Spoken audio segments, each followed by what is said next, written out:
सबका आपके channel adventure academy पर मैं हूं आपका होस्ट बीके मिश्रा और आज बात करेंगे 26 जून की इंपॉर्टेंट करंट अफेयर के बारे में। तो 26 जून से देखते हैं कौन कौन से क्वेश्चंस हमारे लिए इंपॉर्टेंट बनते हैं।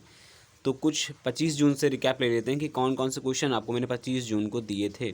तो पहला प्रश्न हमारे सामने था कि 22 जून 2020 को देश के पहले वर्चुअल स्वास्थ्य देखभाल एवं स्वच्छता एक्सपो 2020 का उद्घाटन किसने किया था। तो पहले वर्चुअल स्वास्थ्य देखभाल और स्वच्छता एक्सपो का जो उद्घाटन किया था वो मनसुख मंडाविया जी ने किया था। मनसुख मंडाविया जी ने पहले स्वास्थ्य देखभाल व स्वच्छता एक्सपो 2020 का आयोजन किया था। यह देश का पहला ऐसा एक्सपो था जो कि स्वच्छता और स्वास्थ्य के ऊपर वर्चुअल यानी कि वीडियो कॉन्फ्रेंसिंग के माध्यम से एक बाकायदा एक्सपो यानी कि प्रदर्शनी का आयोजन किया गया था। ठीक है।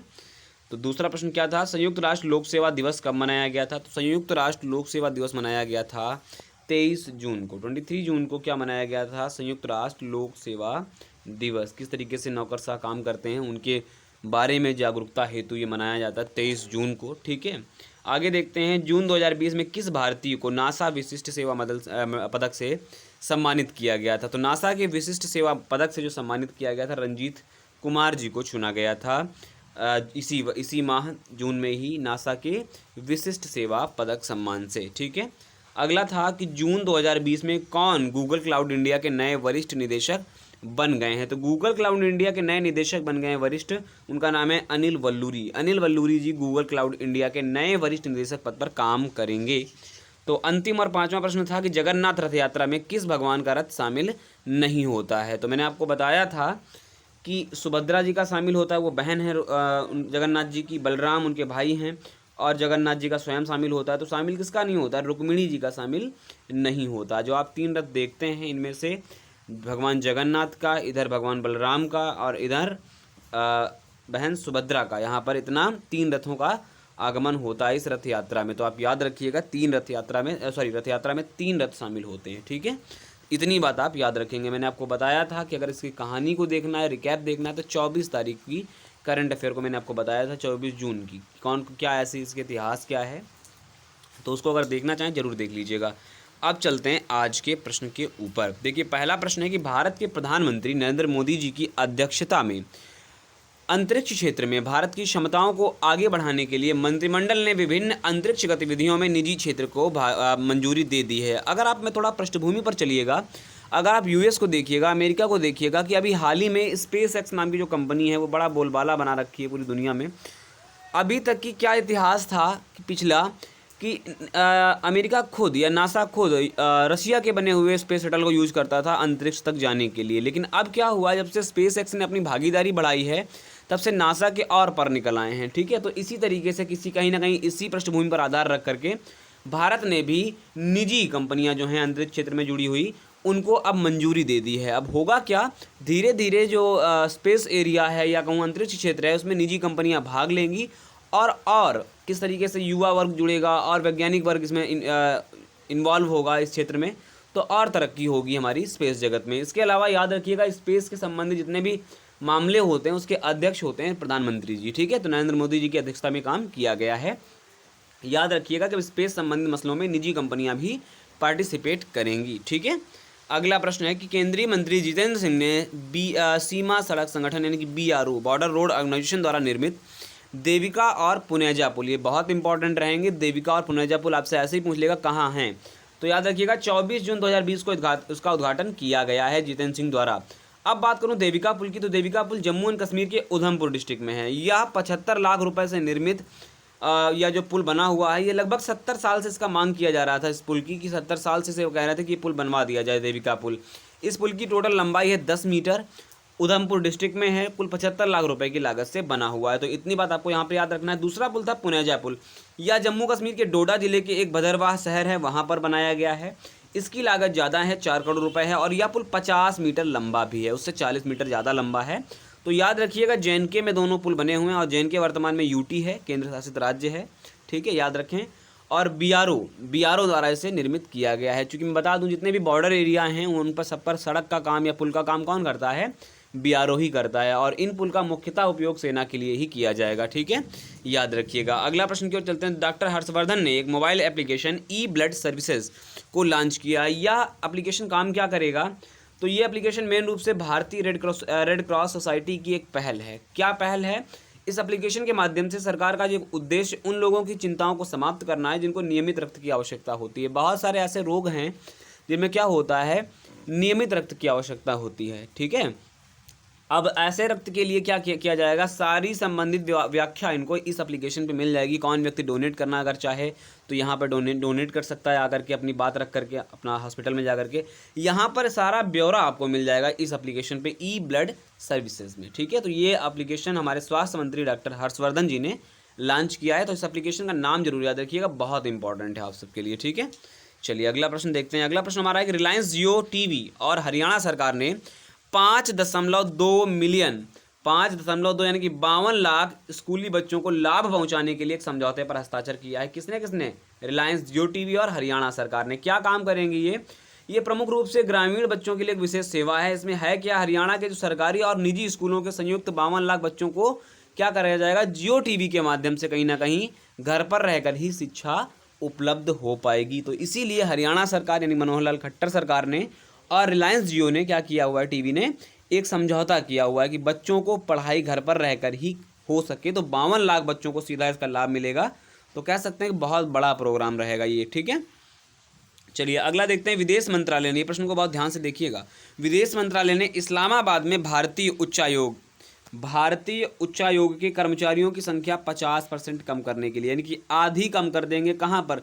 भारत के लोग जो पाकिस्तान में काम करते हैं भारतीय दूतावास में या भारतीय उच्चायोग में, वहाँ पर अब यह संख्या आधी हो जाएगी। अभी मैं बताऊंगा क्यों।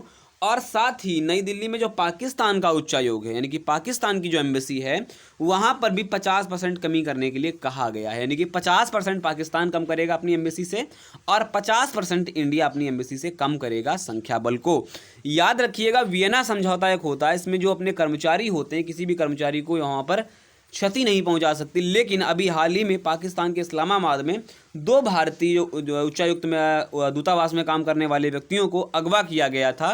तो कहीं ना कहीं ये वियना संधि का उल्लंघन था और इसी संधि के उल्लंघन के कारण भारत ने यह कठोर निर्णय लिया है कि दूतावास में 50% का कम करने का, इधर भी अपना भी कह दिया है, उधर पाकिस्तान से भी बोल दिया कि कम कर लीजिएगा। तो ये बड़ा इंपॉर्टेंट है, आपसे ऐसे पूछा सकता है हाल ही में भारत सरकार ने या भारत के विदेश मंत्रालय ने किस देश में अपना कह सकता हूँ उच्चायोग या एम्बेसी में लोगों की संख्या को कम करने के आदेश दिए हैं। तो आप बताइए, याद रखिएगा कि इस्लामाबाद यानी कि जो पाकिस्तान है वहाँ पर एम्बेसी में लोग कम हो जाएंगे। ठीक है, चलिए अगला प्रश्न है। कृषि सहयोग व किसान कल्याण विभाग ने मशीनीकरण और प्रौद्योगिकी विभाग ने टिड्डी नियंत्रण के लिए स्वदेशी, ध्यान दें, स्वदेशी vehicle mounted ULV ultra low volume sprayer विकसित करने की पहल को शुरुआत किया है। मैं बता दूं, देखिए व्हीकल माउंटेड है यानी कि पहियों वाली, लेकिन अभी मैं आपको थोड़ा दूसरी परिभाषा में भी ले चलूँगा।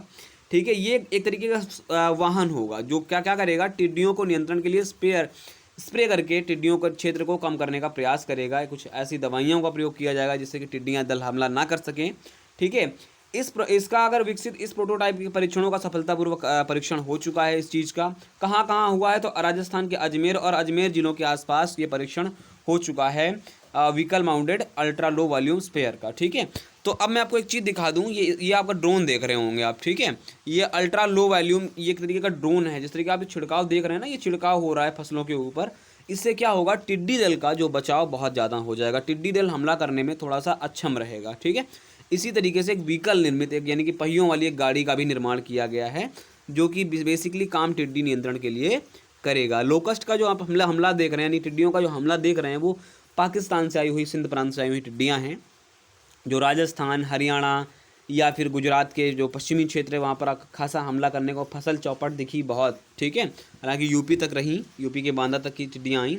अब आज के प्रश्न संग्रह देख लेते हैं। तो पहला प्रश्न है कि जून 2020 को भारत के बाहर विश्व के पहले योग विश्वविद्यालय का उद्घाटन कहाँ किया गया है, तो किस देश में किया गया, ये भी बताइएगा साथ में ऐड करके, या फिर टोक्यो, लंदन, पेरिस या फिर लॉस एंजलिस नामक, या इनमें से कौन से शहर में किया गया है भारत के बाहर विश्व का पहला योग विश्वविद्यालय, जरूर बताइएगा, इंपॉर्टेंट रहेगा आपके लिए। अगला क्वेश्चन है कि 22 जून 22 जून 2020 को तालिब जौहरी का निधन हो गया है। तालिब जौहरी का जो निधन हुआ है वो कौन थे? संगीतकार थे, चित्रकार थे, अभिनेता थे, लेखक या कवि थे? इनमें से कौन थे? मैं बता दूं, इनका जन्म पटना में हुआ था, लेकिन इनका जो निधन हुआ है वो हुआ है पाकिस्तान में। ठीक है, याद रखिएगा, इंपॉर्टेंट इसलिए हैं क्योंकि जन्मे भारत में और इनका निधन पाकिस्तान में हुआ। तो ये किस क्षेत्र से संबंध रखते थे? संगीतकार थे, चित्रकार थे, अभिनेता थे, लेखक या कवि थे? जरूर बताइएगा। ठीक है, आगे देखते हैं कि जून 2020 में केंद्रीय खेल व युवा मामले मंत्रालय ने देश में स्थित खेल सुविधा परिसरों को खेलो इंडिया राज्य उत्कृष्ट केंद्रों के रूप में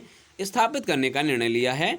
इसके तहत पहले चरण में कितने राज्यों में इन परिसरों का विकास किया जाएगा? तो टोटल राज्यों की संख्या पूछ रहा है कि केंद्रीय खेल व युवा मंत्रालय जो होगा, मामले मंत्रालय, खेल सुविधा परिसरों को बदलेगा किसमें? खेलो इंडिया राज्य उत्कृष्टता केंद्र के रूप में बदल देगा। ठीक है, अब ये कितने राज्यों में होगा? 6, 10, 8 या 25 राज्यों में होगा? कौन सी संख्या बल होगा बताइएगा। अब अंतिम प्रश्न, अंतिम क्या, एक और प्रश्न अभी आपके लिए शेष है कि जून 2020 में किसे जर्मन बुक ट्रेड के लिए शांति पुरस्कार दिया गया है? तो जर्मन बुक ट्रेड ने हाल ही में शांति पुरस्कार किसे दिया है? कैलाश सत्यार्थी, अमर्त्य सेन, मलाला यूसुफ या फिर मोहम्मद यूनिस? आपको हिंट दे दूं, इनमें से एक ऐसे व्यक्ति हैं जिन्हें 1998 में अर्थशास्त्र का नोबेल भी प्राप्त हो चुका है। इतना हिंट आपके लिए काफ़ी होगा, और इन्हीं को अब की बार शांति पुरस्कार दिया गया है इनके उत्कृष्ट कार्यों के लिए जर्मन बुक ट्रेड द्वारा। जर्मन बुक ट्रेड या शांति पुरस्कार 1950 से दे रहा है। इसमें 25,000 यूरो का एक तरीके से योगदान होता है। अगला है, आईओसी का मुख्यालय कहाँ है? अंतर्राष्ट्रीय ओलंपिक काउंसिल का या इंटरनेशनल ओलंपिक काउंसिल का मुख्यालय कहाँ है? लॉसेन, जेनेवा, फ्रांस, जकार्ता, इन कौन से शहरों में मुख्यालय है? जरूर बताइएगा। कैसा था वीडियो सेशन? जरूर अपनी राय कमेंट बॉक्स में दीजिएगा। वीडियो अगर अच्छा लगता है तो लाइक करें, शेयर करें, कमेंट करें, और हमारे साथ जुड़े रहने के लिए सब्सक्राइब जरूर करिएगा। नमस्कार।